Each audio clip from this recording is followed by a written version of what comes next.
Rester comme ça, enfermé, à sortir aussi peu, dans le même endroit, avec les mêmes personnes qui sont celles que j'aime le plus, mais c'était une habitude que je n'avais pas, je m'en serais pas cru capable. J'avais l'impression que le confinement, ça allait être reposant, que j'aurais le temps de lire, de réfléchir, et j'ai trouvé que c'était en fait très, très fatigant, très exigeant. Ça serait un film français comme on en fait parfois, vous savez, ces films de genre qui sont des films d'action, mais des films de genre.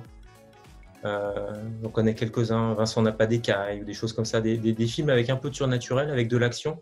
On a envie d'en découdre, on a envie d'action, mais que ça reste encore un peu mou. Albert Camus, évidemment. Vaccinator. Moi, j'aime bien Batman parce que c'est ce qu'on dit à chaque fois de Batman, c'est celui, en dehors de sa part d'ombre, c'est aussi celui qui n'a pas vraiment de super pouvoir.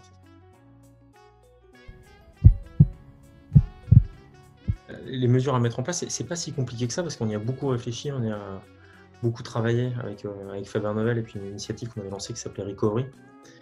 Donc moi je pense que le télétravail, c'est une demande à plus de 75-76% je crois des salariés demandent en fait à ce qu'il soit maintenu, et j'ai rencontré le télétravail et je pense que c'est quelque chose de souhaitable.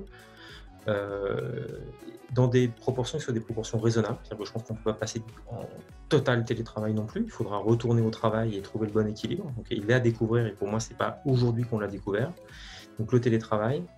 Je pense qu'il est aussi essentiel pour les entreprises de mieux mesurer leur impact. Et donc, je pense qu'il y a des sujets de comptabilité. C'est-à-dire que pour l'instant, la comptabilité elle a tendance à mesurer des flux financiers, des actifs.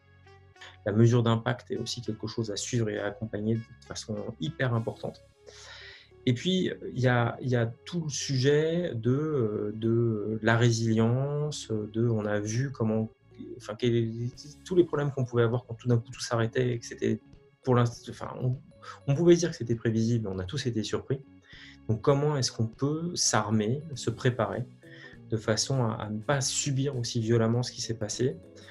C'est les 3 mesures phares pour moi. Donc voilà, comment gagner en équilibre, vie pro, vie perso certainement, mais aussi en minimant son impact sur la planète. Deuxièmement, comment les entreprises peuvent mesurer en fait leur meilleur impact ou le moins bon, mais dans ce cas-là, vraiment veiller à ce qu'il soit public comme une comptabilité. Et puis enfin, tous ces sujets de résilience, de comment est-ce qu'on travaille mieux ensemble, comment est-ce qu'on peut se tenir préparé à cette prochaine crise, parce qu'il y en aura sans doute d'autres.